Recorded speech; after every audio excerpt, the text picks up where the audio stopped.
Thank you, Mr. Speaker, sir. Mr. Speaker,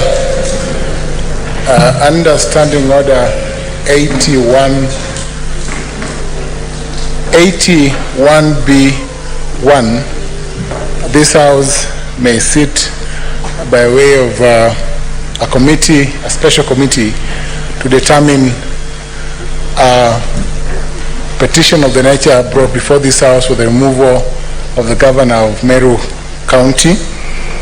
Mr. Speaker, under Standing Order 81B2, this House may proceed by way of plenary, and the Leader of Majority this afternoon has been very particular, Mr. Speaker, because the charges that have been brought under the provisions of Article 181, and I think my Senator Omtata got it wrong, under Section 30. What is your point of order, Senator Metho? Thank you very much, Mr. Speaker. Let's have a seat, Senator Ojienda. Thank you very much, Mr. Speaker. I am listening to, and I would not have wished to disrupt the flow of thought of the good professor, but he's quoting an existent standing order. He's talking about 81, and it is not existent. 81 is the right to be heard. Okay, all right. Thank you, Speaker. It's 08. Proceed, Prof. Just proceed. I know my standing proceed, order. Professor, Yes, proceed. I know you know your standing order. Just proceed. Chairman of Wildlife and Land has not looked at the standing orders properly. Mr. Speaker, sir, under Order 80, Standing Order 81B2, this House may proceed by way of plenary. And Mr. Speaker, sir, an impeachment undertaken under Article 181 on the basis of gross violation of the Constitution, the commission of national or international crimes, and or abuse of the Constitution has thresholds, Mr. Speaker, sir.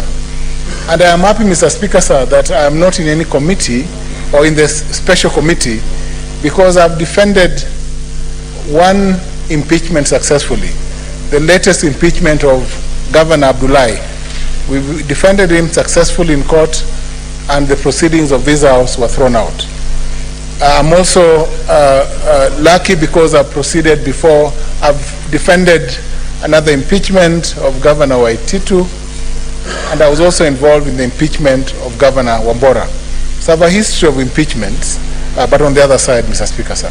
Mr. Speaker, sir, the reason why members are protesting this afternoon is not because a choice of a committee under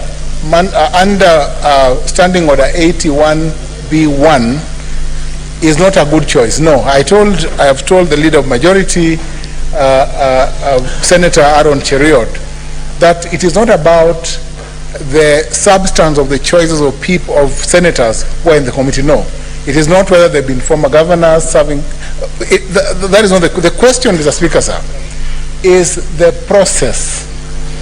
And the process could have been righted by holding a kamukunji or some form of consultation, so that members on either side are informed of who goes into the committee. It is not about who sits in the committee, Mr. Speaker, sir. And I think none of the members who have spoken this afternoon has spoken to the inappropriateness, for instance, of Senator Luale sitting in the committee, no, or any other senator sitting in the committee, no. It is that neither the leader of minority, my learned brother, sitting right here, should have at least convened a kamukunji, Mr. Speaker, sir. I believe the same for the other side. You should have convened a kamukunji so that the names that would have found themselves, Mr. Speaker, sir, in the order paper would have been names that at least we knew, and that we are aware, Mr. Speaker, sir, that there will be a committee.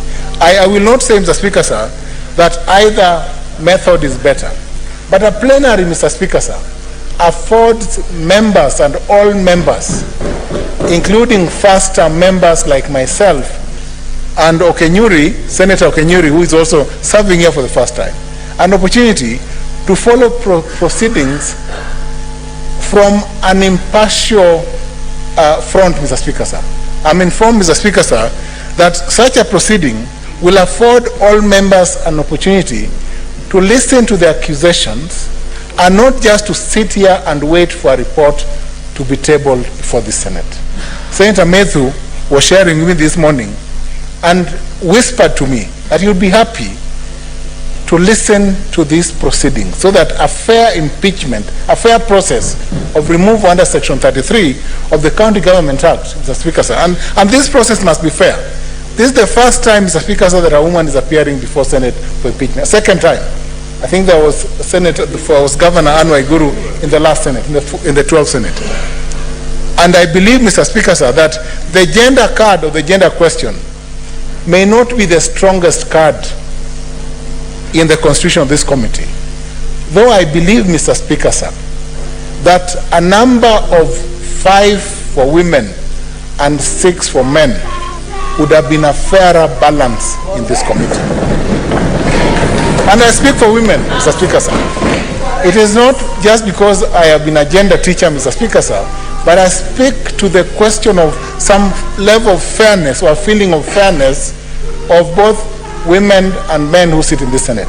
But I wish to remind Senator Gloria that, Mr. Speaker, sir, should we proceed by way of plenary, she will not have a right to vote at the end of the process. Should an impeachment be made. But at least it is fair, Mr. Speaker, sir, that this be an all-inclusive process.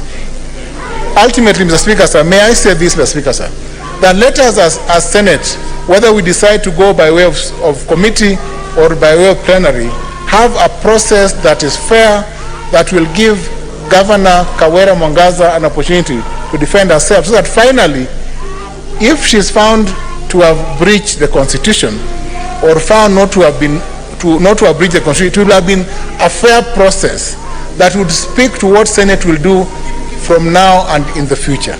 But, Mr. Speaker, sir, let me point to this. It is not about the 67 members of the County Assembly.